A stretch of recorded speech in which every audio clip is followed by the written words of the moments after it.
good. എന്നിട്ട് ദൈവം ഇത് നല്ലത് എന്ന് കണ്ടു. Or if I may say, God said it is good. ദൈവം തന്നെ പറഞ്ഞു അത് നല്ലത് എന്ന്. And that happens again and again. So the creation is being made by God's word, and it is a good creation. ദൈവത്തിന്റെ വാക്കുകളാൽ സൃഷ്ടിക്കപ്പെട്ട അനുഭവങ്ങൾ അതെല്ലാം നല്ലത് തന്നെയായിരുന്നു. And then again you will see a separation takes place. അതിനുശേഷം ആവർത്തിച്ച് വേർപെടുത്തൽ നടന്നതിനെ കുറിച്ച് നാം കാണുന്നു. Here God separated light from darkness. ഇവിടെ ദൈവം ഇരുട്ടിൽ നിന്നും വെളിച്ചത്തെ വേർതിരിക്കുന്നു. Later God used the sky to separate waters above from waters below. ആകാശത്തെ വിധാനത്തെ മുകളിലേക്കും വെള്ളത്തെ മുകളിലേക്കും ആകാശത്തിന് മുകളിലേക്കും താഴേക്കുമെന്ന് വേർതിരിച്ചു. Later he used the land to separate the water below into seas. അതിനുശേഷമായിട്ട് കരയെയും കടലിനെയും തമ്മിൽ വേർതിരിക്കുന്നു. And then he created plants and then animals by their separate kinds. അതിനുശേഷം വിവിധ തരത്തിലുള്ളതായ ജീവികളെ സസ്യങ്ങളെ സൃഷ്ടിച്ചു. He did not simply throw everything together in one big jumble. ഒരു വലിയ കൂട്ടമായിട്ടെല്ലാം കൂടെ ആയിരിക്കുന്നതിന് ദൈവം ആഗ്രഹിച്ചില്ല. So that is part of God's decency and orderliness. He separated everything into each its own place. ദൈവത്തിന്റെ കൃത്യ നിർവഹണത്തിൽ ദൈവം എല്ലാം ഭംഗിയായി കൃത്യമായി ചെയ്യുന്നു എന്നതിന്റെ തെളിവാണ് എല്ലാം അവൻ ഓർഡറായിട്ട് കൃത്യമായി അവൻ. And you are created in God's image and you like things to be orderly. അവൻ നിങ്ങളെ സൃഷ്ടിച്ചു, നിങ്ങൾക്കും എല്ലാം തന്നു, അതും ദൈവത്തിന്റെ കൃത്യനിർവഹണമാണ്. Mothers, I mean, you have kids, and if your kid is throwing all their clothes on the floor, you have children, and if your children are not keeping their things orderly, they are throwing their toys all together or their clothing all together. നിങ്ങൾ മാതാക്കളെ നിങ്ങൾ ഓർത്ത് നോക്കുക, നിങ്ങളുടെ കുഞ്ഞുങ്ങൾ നിങ്ങൾ അവരുടെ കൈ കിട്ടുന്ന കളിപ്പാട്ടങ്ങളും മറ്റു സാധനങ്ങളും എല്ലാം നിലത്ത് എറിഞ്ഞു കളയാതിരിക്കട്ടെ. You have kids? കൊച്ചു കുട്ടിയുണ്ടോ? How many kids you have? Okay, how big are they? How old? Grown. Alright. Who has kids who are 7, 8, some 9, like that? Okay. And you have to tell them to put everything in the right place? Oh yeah, okay. So it's they want to keep their clothes in a pile on the floor. No, you don't permit that. Okay. Oh, okay. So God put everything in its own place. Right at Genesis chapter 1. ഉൽപ്പത്തി പുസ്തകത്തിൽ പറഞ്ഞിരിക്കുന്നത് പോലെ ദൈവം എല്ലാം കൃത്യമായിട്ട് അതിന്റെ ഓർഡറായിട്ട് ചെയ്യുന്നു. Now, so orderliness is something that God likes. ദൈവത്തിന്റെ പ്രകാശത്തിൽ ദൈവമെല്ലാം കൃത്യമായി ചെയ്യുന്നു. Of course, orderliness is something that God likes. God likes orderliness. അത് കൃത്യമായിട്ട് അല്ലെങ്കിൽ ഓർഡറായിട്ട് കാര്യങ്ങൾ ചെയ്യുന്നത് കർത്താവ് ഇഷ്ടപ്പെടുന്നു. And even before mankind is created, the idea of separation is already there. മനുഷ്യനെ സൃഷ്ടിച്ചപ്പോഴും ഈ വേർപാടിന്റെ ആ ഒരു പ്രക്രിയ നമുക്ക് കാണാം. So if God wants you to be separate from sin, you understand that the whole idea of separation was already there even before sin was there. പാപം ഉണ്ടാകുന്നതിന് മുൻപ് തന്നെ മനുഷ്യൻ ചിലതിൽ നിന്ന് വേർപാടുള്ളവരായിരിക്കണം എന്ന് ദൈവം ആഗ്രഹിച്ചു. So if somebody wants to be worldly, we must understand that whole idea of mixing different things, contrary things together, is something that God that is against God's whole nature. He keeps different things separate. നമുക്കറിയാം വിവിധ വസ്തുക്കളെല്ലാം തന്നെ പരസ്പരം വ്യത്യസ്തതയുള്ളതാണ്, separate ആയിട്ട് അല്ലെങ്കിൽ വേർപെട്ടിരിക്കുന്ന അനുഭവമുള്ളതാണ്. Verse 5. 5-ാം വാക്യം. God called the light day and the darkness he called night. ദൈവം വെളിച്ചത്തിന് പകലെന്നും ഇരുളിന് രാത്രിയെന്നും പേരിട്ടു. Now some people try to say that the 6 days of creation are all 24-hour days. ചില ആളുകൾ കുറിച്ച് പറഞ്ഞിരിക്കുന്ന ഒരു ദിവസം 24 മണിക്കൂറുകൾ ഉള്ളതാണ്. And everything is of regular length, the same length. എല്ലാം ഒരേ രീതിയിലുള്ള കണക്കുകളാണ് എന്ന്. They are taking the word day to mean what it means now.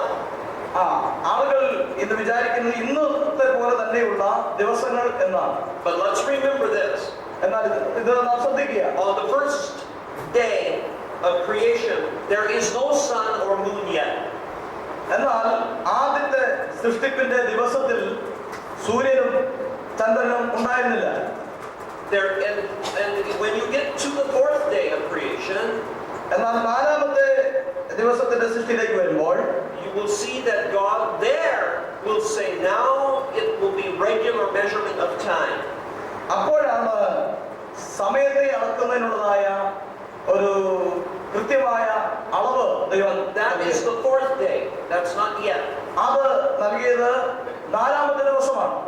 At this point, day only means light. അതിന്റെ അർത്ഥം ദിവസം ഉണ്ടാകുന്നത് പ്രകാശ അനന്തരമാണ്.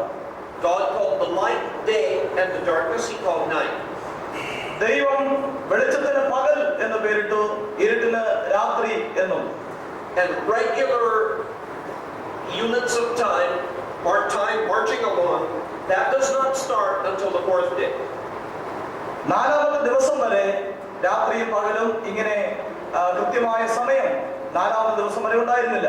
So the first 3 days we have no idea how long they are. അതുകൊണ്ട് ആദ്യത്തെ 3 ദിവസങ്ങളെ സംബന്ധിച്ച് പഠിക്കുമ്പോൾ അത് എത്രമാത്രം സമയം ഉണ്ടായിരുന്നതിന്റെ സമയപരിധി നമുക്കറിയാൻ കഴിയുന്നില്ല. We just know that light day means light and not darkness means night. That's all. നമ്മൾ മനസ്സിലാക്കുന്നത് പകല് എന്ന് പറഞ്ഞ വെളിച്ചം പകലാണ്, അതുപോലെ തന്നെ രാത്രി ഇരുട്ട് ആ കാലം. Then it says there was evening, there was morning, the first day. അങ്ങനെ വെളിച്ചവും രാവിലെയും വൈകുന്നേരവും എന്നുള്ള സമയം. Nowadays we say morning and evening. നമുക്ക് ഈ കാലഘട്ടങ്ങളിൽ ഇപ്പോൾ നമുക്കറിയാം രാവിലെയെന്നും വൈകുന്നേരം എന്ന് പറയുമ്പോൾ. And here it says evening and morning. എന്നാൽ ഇവിടെ അതിനെക്കുറിച്ച് നാം കാണുന്നില്ല. Why is that? എന്തുകൊണ്ടാണ് അങ്ങനെ? Because now we measure one day from midnight to midnight. നാം ഒരു ദിവസത്തെ അർദ്ധരാത്രി മുതൽ അർദ്ധരാത്രി വരെയുള്ള, that is how we measure now. അർദ്ധരാത്രി മുതൽ അർദ്ധരാത്രി വരെ അങ്ങനെയാണ് നാം അളക്കുന്നത്. But at this time the Jewish people in the Moses is writing, and the Jewish people they measured from sunset to sunset. എന്നാൽ മോശയുടെ കാലഘട്ടങ്ങളിലും തുടർന്ന് യഹൂദന്മാർ കണക്കുകൂട്ടിയിരുന്നത് സൂര്യാസ്തമനം മുതൽ സൂര്യാസ്തമനം വരെയുള്ള സമയമാണ്. So according to the Jewish people, Friday began yesterday at sunset. അപ്പോൾ ഈ യഹൂദന്മാരുടെ കണക്കനുസരിച്ച് അവരുടെ വെള്ളിയാഴ്ച ആരംഭിക്കുന്നത് വെള്ളിയാഴ്ച സൂര്യാസ്തമനത്തോട് കൂടി. Friday will end at sunset today. എന്നാൽ വെള്ളിയാഴ്ച അവസാനിക്കുന്നത് ഇന്ന് സൂര്യൻ അസ്തമിക്കുന്ന ദിവസമാണ്. And Saturday begins at sunset today. അങ്ങനെ ശനിയാഴ്ച ആരംഭിക്കുന്നത് ഇന്ന് സൂര്യൻ അസ്തമിക്കുന്നതോടുകൂടെയാണ്. And they will begin their Sabbath celebration this evening. അങ്ങനെ അവരുടെ ശബത്ത് ആഘോഷം ആരംഭിക്കുന്നത് ഇന്ന് സൂര്യാസ്തമനത്തിന് ശേഷമാണ്. Because they measure time from sunset to sunset. കാരണം അവർ ദിവസത്തെ അളന്നിരുന്നത് സൂര്യാസ്തമനം മുതൽ സൂര്യാസ്തമനം വരെ. That's why it says the evening and the morning. അങ്ങനെയാണ്, അതുകൊണ്ടാണ് രാവിലെയെന്നും പ്രഭാതമെന്നും പറയുന്നത്. Okay, verse 6. 6-ാം വാക്യം. God said, let there be an expanse between the waters to separate water from water, and he made this and he called it sky. ദൈവം വെള്ളങ്ങളുടെ മധ്യേ ഒരു വിധാനം ഉണ്ടാകട്ടെ, അത് വെള്ളത്തിനും തമ്മിൽ വേർപിരിവായിരിക്കട്ടെ എന്ന് കൽപ്പിച്ചു. Again, God's word. വീണ്ടും ദൈവത്തിന്റെ വചനം. And God spoke and it came to be. ദൈവം പറഞ്ഞു, അതങ്ങനെ സംഭവിച്ചു. And then God gave it a name. എന്നിട്ട് ദൈവം അവയ്ക്ക് പേരിടുന്നു. As he had given names to light and darkness. അവൻ വെളിച്ചത്തിനും ഇരുളിനും എല്ലാം പേരിട്ടു. And this business of giving names, when God told Adam, you give names to everything, God was exercising some of his own dominion and giving ആദാമിനോട് പറഞ്ഞത് നീ ഇവയ്ക്കൊക്കെയും പേരിടണം എന്നായിരുന്നു. ദൈവത്തിന്റെ അധികാരം അവൻ മനുഷ്യനിലേക്ക് കൈമാറുന്നതായി നാം കാണുന്നു. He has created man in his image. ദൈവം അവന്റെ സാദൃശ്യത്തിൽ മനുഷ്യനെ സൃഷ്ടിച്ചു. And he has a God is creative. He makes things. അവൻ സൃഷ്ടിപ്പിൽ അവൻ തന്റെ സൃഷ്ടിയുടെ ബന്ധത്തിൽ അവൻ കാര്യങ്ങളെ സൃഷ്ടിച്ചു. He names things. അവൻ പേരിട്ടു. He takes care of things. അതിനെ അവൻ സംരക്ഷിച്ചു. And now he says to Adam, അതിനുശേഷം ഇപ്പോൾ ആദാമിനോട് പറയുന്നു, I made you. ഞാൻ നിന്നെ ഉണ്ടാക്കി. Now you take care of this garden. നീ ഈ തോട്ടത്തെ സംരക്ഷിക്കണം. And you name the creatures. ഈ ജീവികൾക്കൊക്കെയും നീ പേരിടണം. So, Pastor, when you delegate to your church people to do this and that, and you give them part of your own authority, that's following God's example. പാസ്റ്റർമാരായിരിക്കും നിങ്ങളും ചെയ്യേണ്ടത്. നിങ്ങൾക്ക് അധികാരമുണ്ട്. കർത്താവ് കാണിച്ച ഇതേ മാതൃക തന്നെ നിങ്ങളുടെ സഭയിലും അനുവർത്തിക്കാനായി സാധിക്കും. Okay. Now, then God said, "Let the water under the sky be gathered into one place, and dry land appear." അതിനുശേഷം ദൈവം പറഞ്ഞ വിധാനം ഉണ്ടാക്കിയിട്ട് ദൈവം വിധാനത്തിന് കീഴിലുള്ള വെള്ളവും വിധാനത്തിന് മീതുള്ള വെള്ളവും തമ്മിൽ വേർതിരിച്ചു. ദൈവം അതിന് ആകാശം എന്ന് പേരിട്ടു. And some people feel that a lot of volcanic activity went on here for volcanoes to come up and the dry land to appear above the surface of the water. ഈ ഓൾക്കാർ, അതായത് അഗ്നിപർവ്വതങ്ങൾ ഉണ്ടാകുന്നതിനെ കുറിച്ച്, ആ പ്രതിഭാസത്തെ കുറിച്ച് നമുക്ക് ചിന്താർഹമായൊരു സംഗതി നൽകുന്നു ഇവിടെ. Okay. Now, verse 11. 11ാം വാക്യം. The plants are in three kinds here. 3 തരത്തിലുള്ളതായ സസ്യജാലങ്ങളെ കാണുന്നു. Seed-bearing plants and vegetation and plants bearing seed according to the kinds, and I'm sorry, 2 kinds of plants. My mistake. 2 kinds. 2 തരത്തിലുള്ളതായ സസ്യങ്ങൾ. Okay, and it is very simple how they are classified. അത് എങ്ങനെയാണെന്ന് തരംതിരിക്കുന്നതിന് വളരെ ലളിതമാണ്. One is with seeds internal and the other is with seeds external. അതായത് പുറത്ത് ഫലം പുറപ്പെടുവിക്കുന്നതും ഉള്ളിൽ plants that carry seeds and other plants that have the seeds inside. ചില പ്ലാന്റ്സിന്റെ അല്ലെങ്കിൽ സസ്യങ്ങളുടെ ഉള്ളിൽ ആണ് അതിന്റെ ഫലം കാണാനായിട്ട് സാധിക്കുന്നത്, ചിലത് അതിന്റെ പുറമെയാണ്. Isn't it wonderful? Isn't it interesting how God made the creation? ദൈവം അവന്റെ സൃഷ്ടി എത്ര ഭംഗിയായി നിർവഹിച്ചിരിക്കുന്നു എന്നുള്ളത് വളരെ രസകരമായ സംഗതിയാണ്. The wisest man in the Bible that we have, Solomon, വേദപുസ്തകത്തിൽ നാം കാണുന്ന ഏറ്റവും he was a student of nature. ഏറ്റവും ജ്ഞാനിയായിരിക്കുന്ന മനുഷ്യനെ കുറിച്ച് നാം കാണുന്നു. He studied nature for its own sake, for its interest. അവൻ പ്രകൃതിയെ കുറിച്ച് പഠിക്കുന്നതിൽ വളരെ താല്പര്യമുള്ളവനായിരുന്നു. And as we see in the book of Proverbs, he also took spiritual lessons from nature. പ്രകൃതിയെ സംബന്ധിച്ച് സദൃശവാക്യങ്ങളുടെ പുസ്തകത്തിൽ ധാരാളം പാഠങ്ങൾ നമുക്ക് നൽകുന്നുണ്ട്. And so here we have God making 2 different plants which are roughly categorized into 2 groups. അങ്ങനെ നമുക്ക് ഇവിടെ ദൈവം സൃഷ്ടിച്ചതായ സസ്യജാലങ്ങളെ പൊതുവെ 2ആയിട്ട് തരംതിരിക്കുവാനായി സാധിക്കുന്നു. The verse 14. 14ാം വാക്യം. Let there be lights in the sky. പകലും രാവിലും തമ്മിൽ വേർതിരിക്കുവാൻ ആകാശത്തിൽ വെളിച്ചങ്ങൾ ഉണ്ടാകട്ടെ.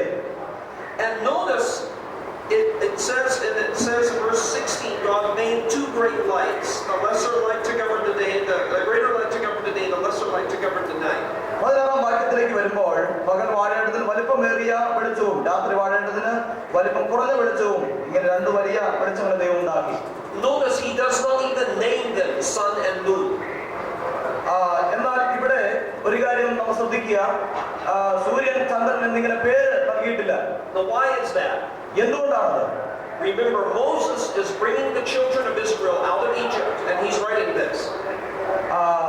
മോശ ഇസ്രായേലിൽ നിന്ന് തന്റെ ജനത്തെ പുറപ്പെടുവിച്ചു കൊണ്ടുവരുന്ന അവസരത്തിൽ അതിനെക്കുറിച്ച് പ്രതിപാദിച്ചിരിക്കുന്നു. The Egyptians worshipped the sun and moon. കാരണം ഇസ്രായേലിലുള്ളവർ, ഈജിപ്തുകാര് സൂര്യനെയും ചന്ദ്രനെയും ആരാധിക്കുന്നവരായിരുന്നു. And Moses is trying to get them out of worshiping these idols and worshiping these other things. മോശയാകട്ടെ ഈ ജനത്തെ ഇങ്ങനെ വിഗ്രഹങ്ങളെ ആരാധിക്കുന്നതായ അവിടെ നിന്ന് തന്റെ ജനത്തെ പുറപ്പെടുവിക്കുവാനായി വരുന്നു. And he will give no dignity, no personality to the sun and moon. താനാകട്ടെ ഈ സൂര്യചന്ദ്രന്മാർ നൽകുന്നില്ല. And Moses simply says, these are not special in themselves, they are simply lights created by God. മോശ അത് നൽകുന്ന വിശദീകരണം കേവലം ഇങ്ങനെ മാത്രമാണ്: ദൈവം വെളിച്ചങ്ങളെ മനുഷ്യന് നൽകി, വെളിച്ചവും They are not gods to be worshipped, they are made by the one true God. അവ ആരാധിക്കുന്ന ദൈവങ്ങളല്ല, അവയെ ഉണ്ടാക്കിയ ആരാധിക്കാൻ യോഗ്യനായ ഒരു സത്യദൈവം മാത്രമേ ഉള്ളൂ. Okay, now why are they made? എന്നാൽ എന്തുകൊണ്ടാണ് അവ സൃഷ്ടിക്കപ്പെട്ടത്? Number one, to separate the day from the night. ഒന്ന്, രാത്രിയും പകലും തമ്മിൽ വേർതിരിക്കുന്നതിന്. That has already been done, but now the sun and moon are given that job to do that. അത് ഇപ്പോഴും അങ്ങനെ തന്നെ അതിന്റെ ജോലി കൃത്യമായി നിർവഹിച്ചുകൊണ്ടിരിക്കുന്നു. And secondly, രണ്ടാമത്, to serve as signs to mark seasons and days and years. സീസണുകൾ അല്ലെങ്കിൽ കാലങ്ങളും അതുപോലെ തന്നെ ദിവസവും രാത്രിയും ഇവയൊക്കെയും ഉണ്ടാകുന്നതിന് വേണ്ടി. So now they are to make the calendar. അങ്ങനെ ഇപ്പോൾ നാം അതിന്റെ പശ്ചാത്തലത്തിൽ കലണ്ടറുകൾ ഉണ്ടാക്കിയിരിക്കുന്നു. But notice this is the first time that the word days is used in a different sense than it was in the first day of creation. അങ്ങനെ ഇവിടെ ആദ്യ ദിവസത്തെ സൃഷ്ടിപ്പിൽ നിന്ന് വ്യത്യസ്തമായി ദിവസങ്ങളെ കുറിച്ച് പ്രതിപാദിച്ചിരിക്കുന്നത് കാണുന്നു. Now days is used to contrast with seasons and years. ഇപ്പോൾ നാം ദിവസങ്ങൾ വർഷങ്ങളായും അല്ലെങ്കിൽ അതുപോലെ തന്നെ കാലഘട്ടങ്ങളായിട്ട് തരംതിരിക്കുന്നതിന് വേണ്ടി ഉപയോഗിച്ചുകൊണ്ടിരിക്കുന്നു. Now you have regular unit of time. അങ്ങനെ ഇപ്പോൾ നമുക്ക് സമയത്തിന് ഒരു കൃത്യമായ അളവ് നമുക്കുണ്ട്. Now you have regular seasons, days, years. Time is marching on in an ordinary, repeatable way. ഇപ്പോൾ ദിവസങ്ങളും മാസങ്ങളും ഇങ്ങനെ അത് കൃത്യമായിട്ട് നിർവഹിക്കപ്പെട്ടുകൊണ്ടേയിരിക്കുന്നു. And then finally, the third purpose is simply to give light so we can see. എന്നാൽ പ്രഥമമായിട്ട് നമുക്ക് കാണുന്നതിന് സഹായമായ വിധത്തിൽ വെളിച്ചം അനിവാര്യമായിരുന്നു. So these are the three purposes that these are two lights were created. അങ്ങനെ ഇതാണ് പ്രധാനമായ മൂന്ന് ഉദ്ദേശങ്ങൾ പ്രകാശമുണ്ടായതിന്റെ. And God saw that this was good. അങ്ങനെ ദൈവം അത് നല്ലതെന്ന് കണ്ടു. And then that's the fourth day. അത് നാലാമത്തെ ദിവസം. Notice that just like the plants were created by their kinds, in the same way the birds and animals are created by their kinds. അങ്ങനെ ഈ സൃഷ്ടിക്കപ്പെട്ടതായിരിക്കുന്ന സസ്യങ്ങളിൽ നിന്നും ജീവജാലങ്ങളിൽ നിന്നും അതാതിന്റെ പരമ്പരകൾ പിന്നീട് ഉണ്ടാകാനിടയായി. And it says this again and again, by their kinds, according to their kinds. അത് അതാതിന്റെ സ്വഭാവ ഗുണത്തിൽ തന്നെ പിന്നീട് ജനിക്കപ്പെടുവാനിടയായി. Now this is very important when you are talking with your college students about evolution. എന്നാൽ നിങ്ങൾ പരിണാമ സിദ്ധാന്തത്തിനെതിരായി നിങ്ങളുടെ കോളേജ് വിദ്യാർത്ഥികളോടും മറ്റുള്ളവരോടും നിങ്ങൾ പറയേണ്ടത്, things do not reproduce another kind, they only reproduce their own kind. Praise the Lord. ഒരിക്കലും വസ്തുക്കൾ അതിന്റെ വീണ്ടും ജന്മം നൽകുന്നത് ഒരിക്കലും വ്യത്യസ്തമായ ഒരു രീതിയിലല്ല, അതാത് തരത്തിൽ അതാതിന്റെ തന്നെ സ്വഭാവങ്ങളോട് കൂടിയാണ്. When I was in high school, in a junior high school in Missouri, ഞാൻ മിസൂറിയിൽ ജൂനിയർ ഹൈസ്കൂളിൽ പഠിക്കുന്ന അവസരത്തിൽ in the science classroom, they had a skeleton hanging there. ഞങ്ങളുടെ സയൻസിന്റെ ക്ലാസ് റൂമിൽ ഒരു അസ്ഥികൂടം തൂക്കിയിട്ടിരുന്നു. So I said, what kind, is this male or female? ഞാൻ സംശയം ചോദിച്ചത് പുരുഷന്റെയാണോ സ്ത്രീയുടേതാണ്. So I was going to count the ribs. ഞാൻ അതിന്റെ അസ്ഥികൾ എണ്ണുവാനായിട്ട് തുടങ്ങി. And the teacher said, you cannot tell that way whether it is male or female. അത് ടീച്ചറിനോട് പറഞ്ഞു, അധ്യാപികരോട് പറഞ്ഞു, ആ വിധത്തിൽ ഇത് സ്ത്രീയുടേതാണോ പുരുഷന്റേതാണോ എന്ന് കണ്ടെത്തുവാൻ അസാധ്യമാണ്. He said because men and women have the same number of ribs. കാരണം അവര് പറഞ്ഞു പുരുഷനും സ്ത്രീക്കും അസ്ഥികൾ ഉള്ളത് ഒരേ വാരിയലുകൾ ഉള്ളത് ഒരേ രീതിയിൽ തന്നെയാണ്. He said just because God took a rib from Adam, that does not mean that all men from that time on have one less rib. കാരണം ആദാം ഒരു വാരിയല് എടുത്തതിന് ശേഷം പിന്നീട് ആളുകൾക്കെല്ലാം അതുപോലെ ആയിരിക്കുമെന്ന് താൻ വാദിച്ചപ്പോൾ അങ്ങനെയല്ല എന്നാണ് അവർ പറഞ്ഞത്. he said, now try to get this, acquired characteristics. Characteristics which you acquire during your life are not passed on to your children. പറഞ്ഞാൽ നമ്മൾ പ്രാപിച്ചെടുക്കുന്നതായ ഈ യോഗ്യതകൾ അത് പിന്നീട് തലമുറകളിലേക്ക് കൈമാറുന്നില്ല എന്നതിനെ കുറിച്ച്. That's very important to remember. എന്നാൽ നമ്മൾ ഓർത്തിരിക്കേണ്ട പ്രധാനപ്പെട്ട ഒരു വസ്തുതയാണ്. If you cut off your hand, your children will not be born without a hand. If you cut your hand off in an industrial accident, your hand is cut off by a machine, your children will not be born with -1 hand. ഉദാഹരണത്തിനായിട്ട് അദ്ദേഹം പറഞ്ഞത്, ഇപ്പോൾ നിങ്ങളുടെ കൈ മുറിച്ചു കളഞ്ഞാൽ പിന്നീട് നിങ്ങൾക്കുണ്ടാകുന്ന കുഞ്ഞ് അതുപോലെ മുറിക്കപ്പെട്ട ഒരു കൈയോട് കൂടി അല്ല ജനിക്കപ്പെടുന്നത് എന്നാണ്. Also the positive characteristics. If you get a PhD, your children will not be born with a PhD. പക്ഷേ നിങ്ങൾ പഠിച്ച് PhD ഡോക്ടറേറ്റ് യോഗ്യത എടുത്തു വരാം, എന്നാൽ നിങ്ങളുടെ മക്കൾക്ക് അതുണ്ടായിരിക്കണമെന്നില്ല. Okay, that means that creatures, when they have children, their children are the same kind as the original creature, not something else. അതുകൊണ്ട് നാം മനസ്സിലാക്കേണ്ടത്, സൃഷ്ടിക്കപ്പെട്ടതായ ആ സൃഷ്ടിജാലങ്ങൾ അതാതിന്റെ സ്വഭാവ ഗുണങ്ങളോട് കൂടിയ ആ സന്തതികളെയാണ് പിന്നീട് ജനിപ്പിക്കുന്നത്. ഒരിക്കലും വ്യത്യസ്തമായ മറ്റൊന്ന് ആയിരിക്കുകയില്ല. So if you have some horses that are competing with each other to get the best mate, okay, or two animals, two males which are fighting each other to get a particular mate female. ഒരിക്കലും രണ്ട് പുരുഷ ജീവികൾ തമ്മിൽ യോജിച്ചാൽ മറ്റൊന്നിനെ ഉത്പാദിപ്പിക്കപ്പെടുവാൻ സാധ്യമല്ല.